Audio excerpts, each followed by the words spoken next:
एक समय की बात है। रामू नाम का पशुपालक अपनी पत्नी आरती के साथ बारपुर नामक गांव में रहता था। वह अपने मवेशियों को चराने पास के पहाड़ों पर ले आया करता था। सारा दिन वहीं बिताने के बाद शाम को वह घर लौट आता था। आरती, मैं मवेशियों को पहाड़ों पर ले जा रहा हूँ और शाम को लौटूंगा। तुम घर का ध्यान रखना। अरे, बिना कुछ खाए कहाँ जा रहे हो? नाश्ता तो कर लो, फिर चले जाना। मैंने नाश्ता तैयार करके रखा है। हाँ, मैं नाश्ता तो करके जाऊंगा, पर तुम मुझे थोड़ा सा मक्खन दे दो जो तुमने कल ताजा निकाला था। पर आप तो मक्खन खाते ही नहीं हो, किसी और को तो नहीं खिलाओगे? नहीं नहीं, किसी को नहीं। पहाड़ों के रास्ते में भगवान श्री कृष्ण का एक मंदिर है, उन्हें कोई कुछ अर्पित नहीं करता। सोच रहा था कि उन्हें थोड़ा सा मक्खन का भोग लगाऊं। अच्छा है ना, अब हमारे पास और कुछ तो है ही नहीं, सोचा मक्खन ही ले जाऊं, उन्हें भी अच्छा लगेगा। जी, यह तो बहुत अच्छी बात है, पर थोड़ा मवेशियों का भी ध्यान रखना। इन दिनों आप कुछ ज्यादा ही आध्यात्मिक होते जा रहे हो। रामू अपनी पत्नी से नाश्ता और मक्खन लेकर घर से चल देता है। रास्ते में भगवान की मूर्ति के पास रुक जाता है, जैसा कभी वह हर रोज करता आया था। उससे पहले भगवान की मूर्ति से प्रार्थना की और वह भगवान से बातें करने लगा। वह उनसे अपनी दिनचर्या की बातें करने लगा।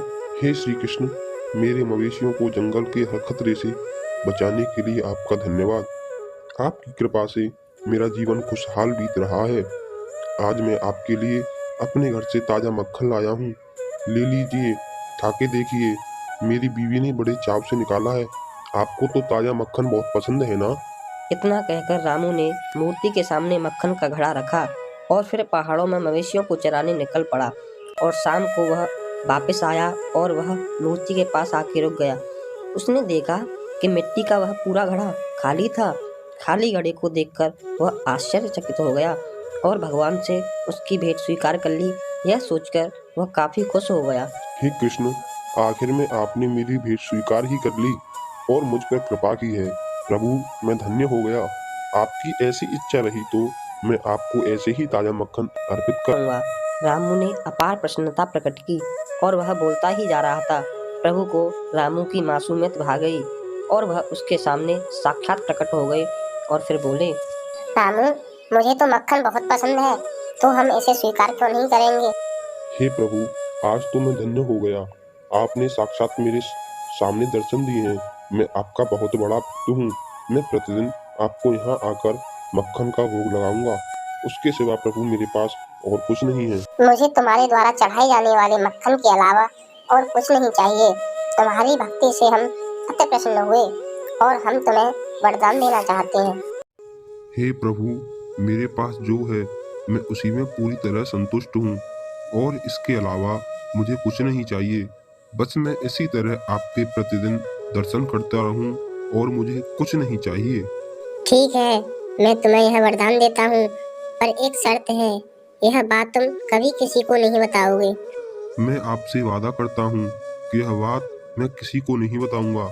प्रभु, एक बात बताइए, आप हम सबके लिए सदैव हाजिर रहते हैं और हमेशा खड़े रहते हैं। आप कभी थकते नहीं हैं। पृथ्वी के मनुष्य भी अलग ही हैं। जब तक हम खड़े रहते हैं और कुछ बोलते नहीं तो कहते हैं भगवान झूठे हैं, और हम जब बोलने लगते हैं तो अब हमें बोलने नहीं देते। बेहतर होगा कि कल से हम दर्शन ना दें। नहीं नहीं प्रभु, मेरा मतलब ये नहीं था। मैंने तो बस इतना ही पूछा था कि आपको थोड़ी देर आराम कर लेना चाहिए। आप खड़े खड़े थक जाते होंगे। तुम्हारी भक्ति के अलावा तुम्हारी मासूमियत ने भी हमारा दिल जीत लिया है। हम तुम्हें इसका उत्तर एक उदाहरण देकर समझाते हैं। इस स्थान पर हम प्रतिदिन विभिन्न प्रकार के भक्तों को देखते हैं। मैं चाहता हूँ आज तुम भी यहाँ रहकर उन सभी भक्तों को देखो और मेरे बारे में नहीं बताओगे। अब जाओ, वहाँ पीछे खड़े हो जाओ। रामू पीछे जाकर खड़ा हो गया और सोचने लगा कि भगवान इसकी शंका को कैसे दूर करेंगे। कुछ समय बाद एक व्यापारी पैसे की थैली लेकर वहां आ जाता है। हे प्रभु, मैं आपकी कृपा से बहुत खुश हूँ। आपने मुझ पर बहुत कृपा की है। उसने पैसे की थैली को वहीं रखा और प्रार्थना करने लगा और अनजाने में वह थैली वहीं भूलकर चला गया। रामू वहां खड़ा खड़ा यह सभी दृश्य देख रहा था। थोड़ी ही देर बाद वहाँ एक गरीब आदमी आकर खड़ा हो जाता है और भगवान से प्रार्थना करने लगता है। प्रभु, मैं बहुत गरीब हूँ। मेरे परिवार के पास खाने के लिए कुछ नहीं है और मैं कई दिनों से भूखा भी हूँ। मैं यहाँ आपकी शरण में आया हूँ।